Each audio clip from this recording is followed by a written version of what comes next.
The Witcher 3 is one of my favourite games of all time. The immersion, the detail, the story, and of course the fact that you can spend 90% of the game playing Gwent instead of actually saving anyone makes it a great experience. Bang! Have it! The game itself has 79 trophies, but today we're going after the hardest one. Walked the Path. This trophy is earned for beating the game on Death March difficulty, which just makes everything hit harder than a steroid-infused Deontay Wilder. To keep us entertained throughout the story, we'll also be going for every single Gwent trophy that the game can throw at us. So let's begin our descent into monster hunting, emotional trauma and degenerate gambling. We start with Geralt of Rivea, professional monster hunter, part-time womanizer and full-time hater of portals. Geralt and his mentor Vesemir set off to find one of Geralt's many ex-girlfriends, Yennefer of Vengerberg, who has sent a letter of great importance. While looking for her, a griffin decides to introduce itself by turning a peasant's horse into a snack. We push on to the White Orchard Tavern, where nobody's seen Yen, but we do discover something far more important.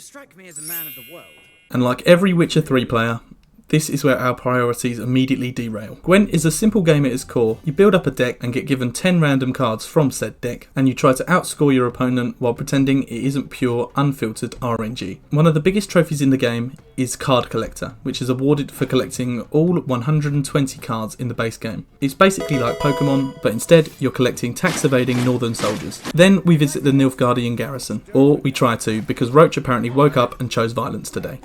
Come on, horse! Anyway, the commander knows where Yen is, but will only tell us the information if we kill the griffin. We do just that, even on Death March, thanks to the ancient Witcher strategy known as crossbow go pew, sword go shing. The commander reveals that Yen was seen heading to Vizima, but before we can leave, she appears out of nowhere like a pop-up ad. Hello there. It turns out that the Emperor wants to hire us to find his daughter and our old protege Ciri, who is being chased by the WildHunt. She's been spotted in Velen, Novigrad and Skellige, so basically everywhere except places that are safe. We arrive in Velen first, which looks to be a lovely place. Jesus. After some aggressive hospitality in a local tavern, we track down the Emperor's contact, Hendrik, who is very dead. But he did leave us some notes detailing Ciri's encounters, namely with a witch and the Bloody Baron. We firstly visit the witch, but it's our old friend Kira Metz. She tells us that a masked mage was searching for Ciri, so we chase the magical breadcrumb trail through the caves, close a few portals while slowly freezing to death, and fight Nithril, Come on. a WildHunt general with the health bar of a Dark Souls boss. Next we head to Crow's Perch to meet the Bloody Baron, who turns out to be 1, friendly, 2, drunk, and 3, which is honestly the most important, a Gwent player. We beat him for his unique card, which begins the Velen Gwent player's quest. Haha! Take that, Baron. In exchange for any information on Ciri, we must help him find his missing wife and daughter, which leads us to partake in a ritual that transforms the Baron's miscarried daughter from a botchlin into a lubberkin. Oh. Jesus Christ. And then one of the weirdest escort missions in gaming history. If the ritual is a success, the lubberkin should lead us to its mother, the Baron's wife. That will take some time though, so in the meantime we're off to Crookback Bog to meet the crones, a local coven of witches. We don't manage to find them, but we do discover a gang of orphan children casually spitting bars, trying to become the next Central Sea. Dad went in the kitchen, stole a hunk of meat. Cook gave him a licking, strung him by his feet. Cooked and bled him empty, stripped his skin off clean. Laughed and said, how tasty the best sausage I have seen. Cook's a stupid killer, shouldn't have ate the pup. Now we light a fire, gonna roast him up.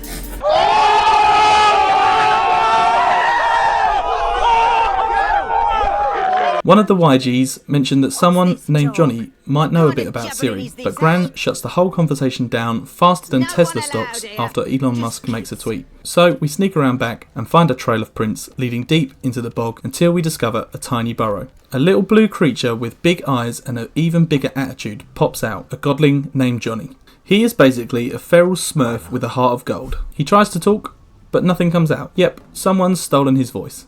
Someone give this man a Disney movie. To get it back, we have to steal a sealed bottle from a nearby harpy nest, which is way more aggressive than anything involving birds should be. We grab the bottle, return it to Johnny, and he downs it like a shot of tequila. And boom, his voice is back. Now that he can speak, Part of me wishes that we didn't bother. Peter Piper picked Prince Proximo a pack of pickled peppers by the pontar.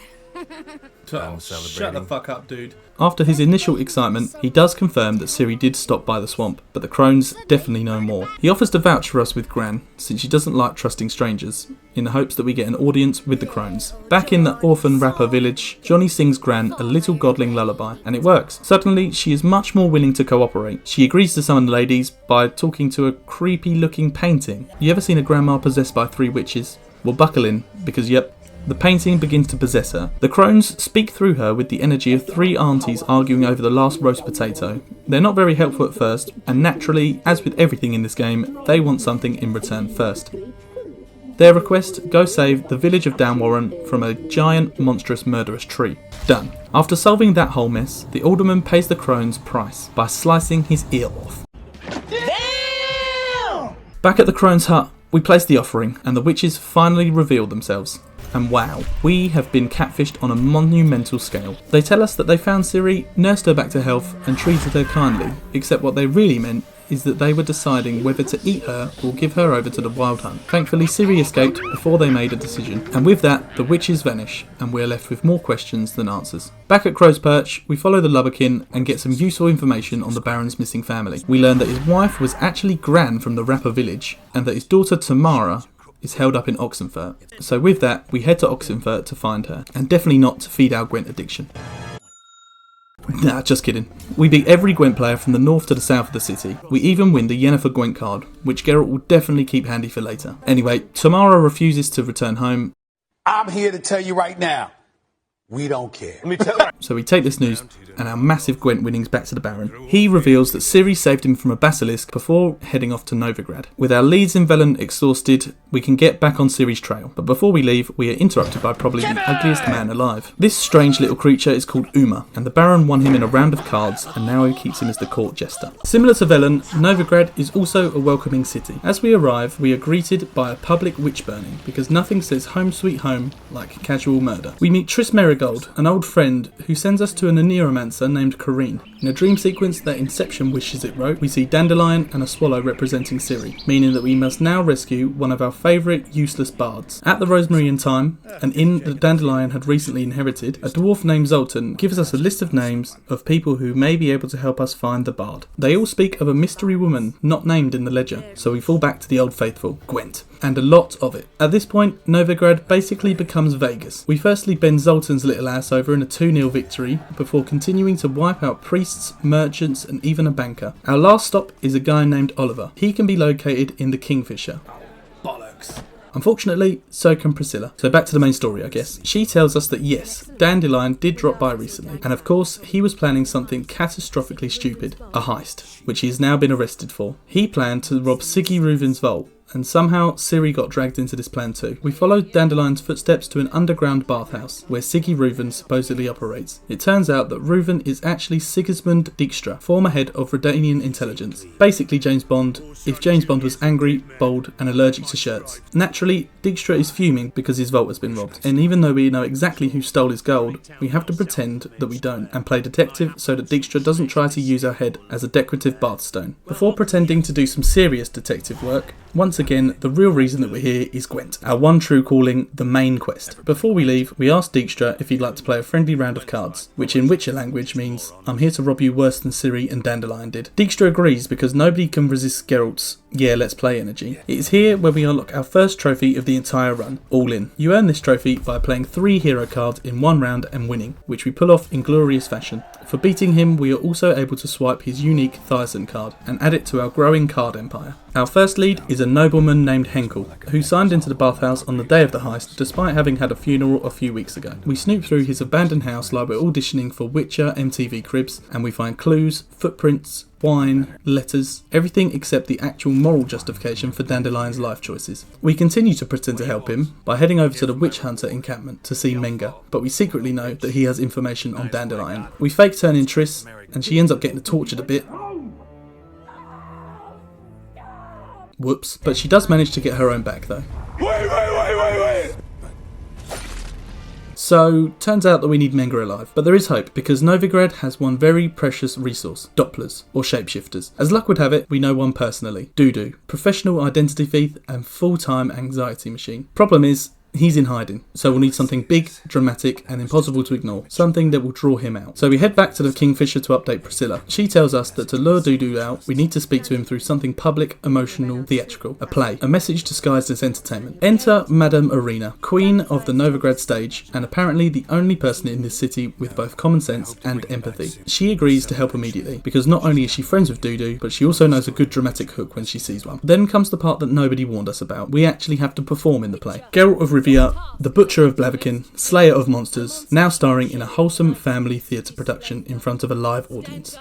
Brilliant. Despite no rehearsal at all, we absolutely nail our lines. The crowd loves it, Priscilla's relieved, and most importantly, Dudu finally reveals himself. We explain the plan, he takes Menga's form, gives the order to transfer Dandelion, and we intercept the transport. Dudu agrees, because even Dopplers know you can't just leave your barred friend to die. We ambush the guards, and everything is going beautifully, until one of them throws Dandelion on his horse and bolts. Great. Naturally, we chase him down to a little cabin in the woods. We come face to face with the witch hunter, who thinks he's about to secure a promotion by delivering Dandelion personally. We have him on the ropes at first, corner trapped, and taking hit after hit from our steel sword. And then, well, yeah, he kind of takes me by surprise. What? I'm blocking, you fat dick. After doing better a second time around, Dandelion reveals that Ciri is no longer in Novigrad, so before we leave for Skellige to meet Yen, there is one final thing to do, play in the high stakes Gwent tournament. It turns out that the buy-in for said tournament is pretty expensive. Oh, that's a bit steep. But after beating Bernard, Sasha, Phineas at Gwent, and then Phineas again in hand-to-hand combat, and finally Tybalt with the Ciri finisher, Yeah. Woo! Swivel on it. we earned the Gwent Master Trophy, so it was worth the price. Moving on to Skellige, we attend a king's funeral, have a reunion with Yen, track down a magic mask, and then steal said magic mask, which makes the local druid very angry. More importantly though, Skellige has more Gwent. After he calms down, we play Ermion, the angry druid, while also earning the Geralt and Friends Trophy, which is unlocked for winning a round using only neutral cards, or single card.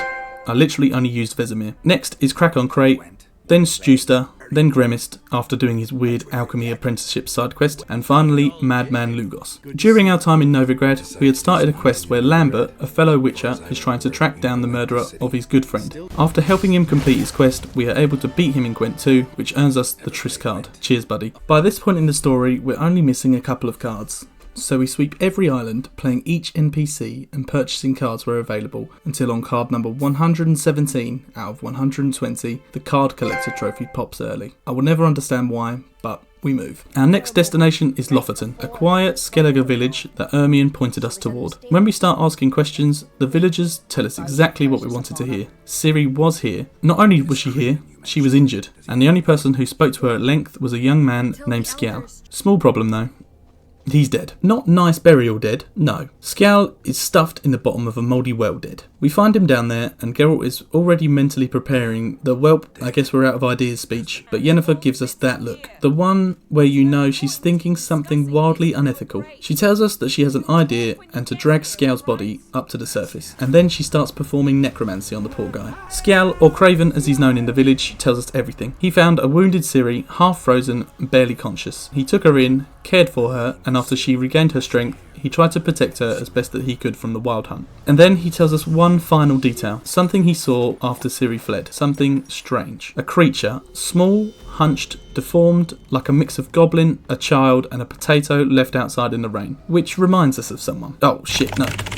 That's right, Uma, that awkward little gremlin we found waddling around Crow's Perch, squeaking, grunting, and generally being the medieval equivalent of a damp sock. It turns out that that guy might be the key to finding Ciri, or, plot twist, Uma could actually be Ciri herself. All of a sudden, that silly little jester isn't so silly anymore. He's important, maybe the most important being in the Northern Kingdoms right now. With that, we return to Crow's Perch to take Uma. He can be found chilling in a stable, eating horse feed like a king. We take it back to Kaer Morhen, and we use the forbidden Witcher ritual to unuglify the thing. The ugliest man alive reveals himself to be none other than Avallac'h, Ciri's elven babysitter. He tells us that Ciri is safe, but on the Isle of Mists, which is back in Skellige.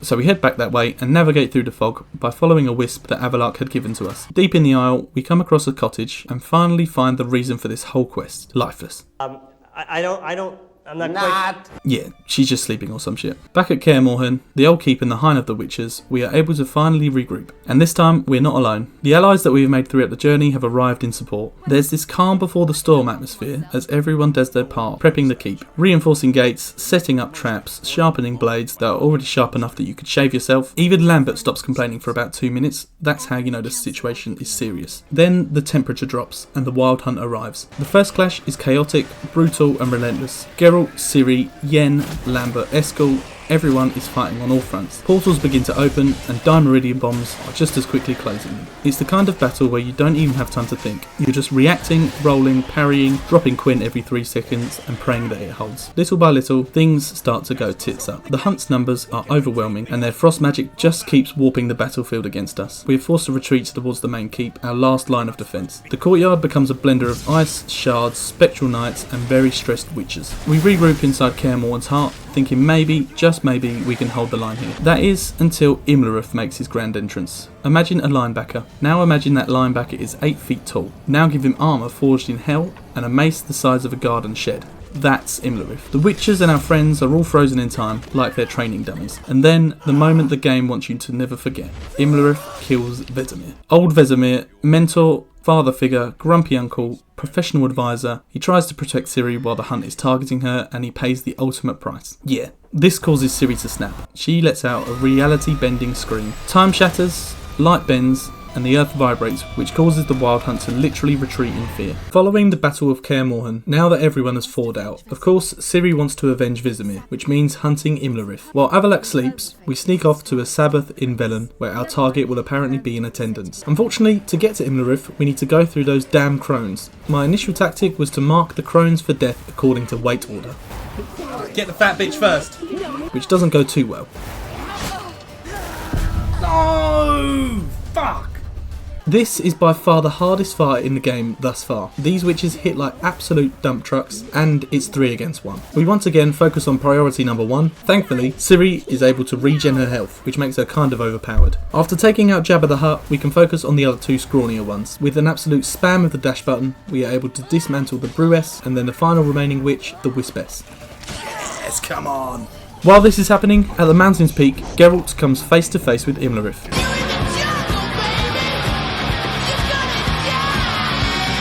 In comparison to the Crones fight, this was a bit of a breeze. Unlike Ciri, on Death March difficulty, Geralt does not regenerate his health. This just means that to beat this boss, we're going to have to use most of our potions, spam a whole lot of Gwent, constant dodging, and eventually Geralt has his aura moment.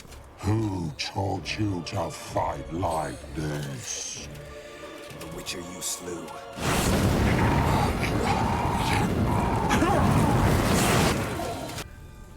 The final steps before our rematch with the Hunt is to recruit the sorceresses of the Lodge, convince Gels, a WildHunt general, not to provide Eredin, the leader of the WildHunt, with any reinforcements during the battle, and also to find the Sunstone, an elven artifact that when used will lure Eredin into a trap. With everything in place, the crew head to Undvik, and we give Avalak the green light to spring the trap. One of the WildHunt's mages casts a frost spell, which is ruining our plan, so Ciri gives chase. I did have to double check the difficulty after seeing how much damage she was dealing. Sorry, what?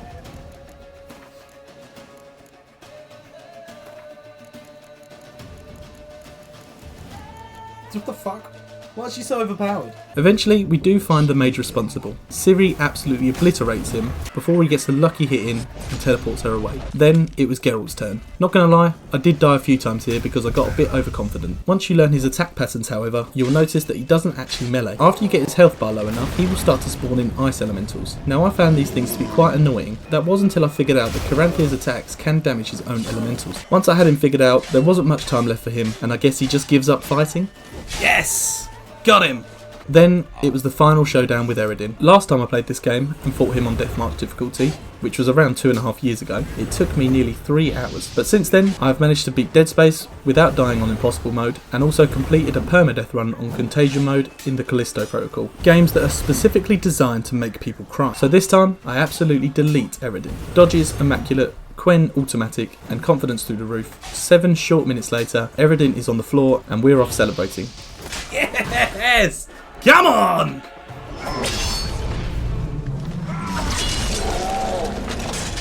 Ciri does decide to face the White Frost alone, so we respect her choice. We tell the Emperor that she didn't make it, because screw that guy, and return to White Orchard, and there she is, alive and well, and getting a brand new sword from us. Now that we've reached the end of the game, the Ran the Gauntlet and the Walk the Path trophies both unlock. And that's it. We beat Deathmarch and collected every Gwent card and proved that being a pro gamer is 50% dodging and 50% active shield. If you've made it this far, drop a like, subscribe, and tell me what other impossible trophies you want me to suffer through next.